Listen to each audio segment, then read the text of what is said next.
오늘의 큐티 말씀은 예레미야 22장 20절부터 30절입니다. 제목, 하나님보다 동맹국을 의지한 남유다. 먼저 앞뒤 문맥을 살펴보겠습니다.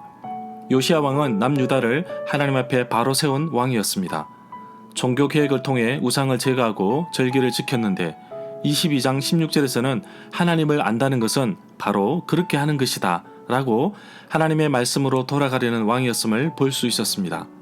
그러나 요시야가 갑작스레 전쟁에서 죽자 그의 아들 여호아하스, 살룸과 여호야김은 아버지가 이룬 종교 개혁을 물거품으로 만들어버렸고 도리어 우상에게로 달려가는 모습을 보았습니다.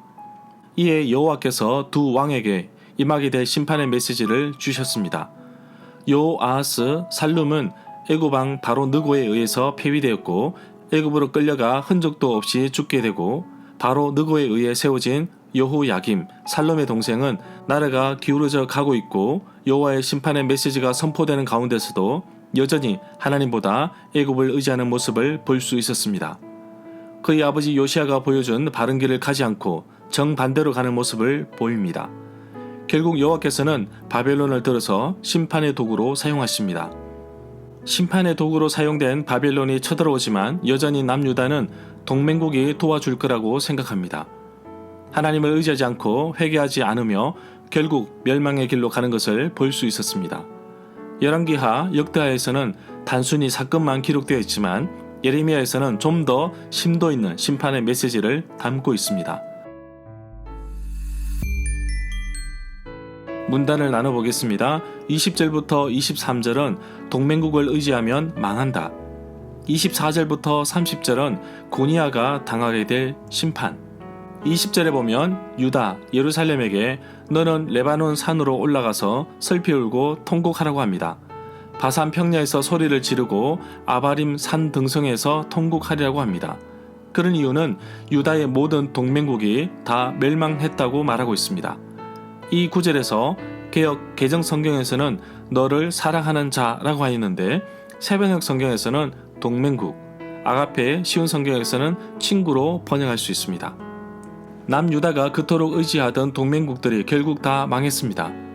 아바림산은 여호와께서 모세에게 이 산에 올라 여호와께서 이스라엘 자손에게 주신 땅을 바라보게 한 곳입니다. 민수기 27장 12절에 나옵니다. 아바림산은 여리고 맞은편 모압 땅에 위치해 있습니다. 21절에 보면 이 단락 20절부터 23절에서는 예루살렘, 유다를 한 여자에 비유하면서 말씀하시는 것을 볼 수 있습니다. 20절에서 말하고 있는 내용을 보면 예루살렘 백성은 북쪽에 있는 레바논 산으로 올라가서 슬피 울고 동북쪽에 있는 곳에서 통곡하고 그리고 동남쪽에 있는 모압으로 가서 외쳐도 결국에는 동맹국들이 망해서 도와줄 수 없을 것이라고 말씀하고 있습니다. 22절에 보면 사로잡혀간다는 것은 전쟁의 포로로 끌려간다는 것을 의미합니다. 23절에 보면 레바논 산 위에 틀을 잡고 사는 모습은 레바논에서 가져온 백향목으로 만든 왕궁, 궁전을 의미합니다. 그래서 23절은 왕에게 하시는 말씀으로 봅니다. 24절에 보면 남유다 19대 왕은 여호야긴입니다. 예레미야 22장 24절에서는 고니아라고 나오고 예레미야 24장 1절과 역대상 3장 16절에서는 여고냐라고 나옵니다. 그러나 열왕기 하에서는 여호야긴으로 나옵니다. 여호야긴은 여호야김, 엘리야김의 아들입니다. 여호야긴에 대한 구체적인 내용은 열왕기하 24장 8절부터 16절에 나옵니다.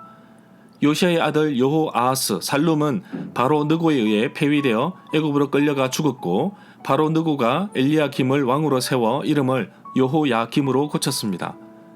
바벨론 느부갓네살 왕은 여호야김이 죽자 그의 아들 여호야긴을 왕으로 세웁니다. 그러나 통치 3개월 만에 여호야긴 자신과 그의 모친, 행정가들, 심지어 재주가 좋은 일꾼까지 모두 바벨론으로 사로잡혀갑니다. 이스라엘에서는 문서를 발송하거나 문서에 대한 보완을 요구할 때 밀랍을 녹여 종이에 흘려 도장을 밀랍에 찍어 소유권을 표시하였습니다. 왕의 인장 반지는 그만큼 중요합니다. 왕의 힘, 권세, 영향력을 표시하기 때문입니다. 여기에서는 여호야긴을 인장 반지로 표현하였습니다. 26절에 보면 열왕기하 24장 15절에 보면 바벨론 느부갓네살에 의해 여호야긴 왕뿐만 아니라 그의 친어머니, 왕의 아내들, 내시들, 나라의 권세 있는 자들을 모두 바벨론으로 끌고 간 것을 볼 수 있습니다. 그러나 여호야긴은 바벨론에서 죽지 않고 나중에 옥에서 풀려납니다. 28절에 보면 고니아의 이름은 여호야긴의 또 다른 이름입니다. 이 구절에서는 깨져서 버린 항아리라고 하였습니다. 누군가 던져버린 깨진 항아리처럼 아무도 그들 떠보지 않는다고 하였습니다. 30절에 보면 이 구절은 여호와께서 고니아를 두고 말씀하십니다. 그는 자녀도 없고 한평생 낙을 누리지도 못할 사람이라고 기록하고 있습니다. 역대상 3장 17절에 보면 사로잡혀간 고니아의 아들들의 이름이 나옵니다. 스알디엘, 말기람, 부다야, 세나살, 여가랴, 호사바, 느다벼입니다. 7명의 아들이 있었지만 아무도 유다 왕이 되지 못합니다.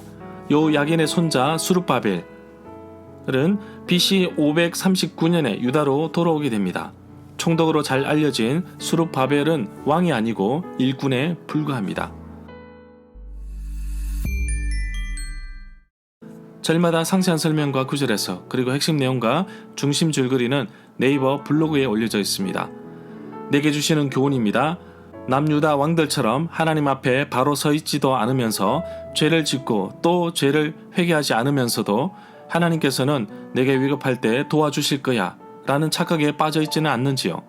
하나님은 도움보다 심판을 가져다 줄 것입니다. 항상 나 자신이 하나님 앞에 바로 서 있어야겠습니다. 세상의 방식과 세상의 방법이 더 낫고 이익을 가져다 주지만 하나님의 방법은 세상의 방법보다 앞서시고 다릅니다. 세상의 도움보다 우리 하나님의 도움을 바라기를 원합니다. 기다리고 바라면 하나님께서 도와주십니다.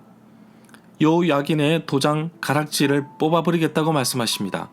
하나님이 함께 하신다는 영원한 상징이지만 자신은 하나님을 떠나 범죄하고 멀리 떨어져 산다면 나는 그리스도인이 아닙니다.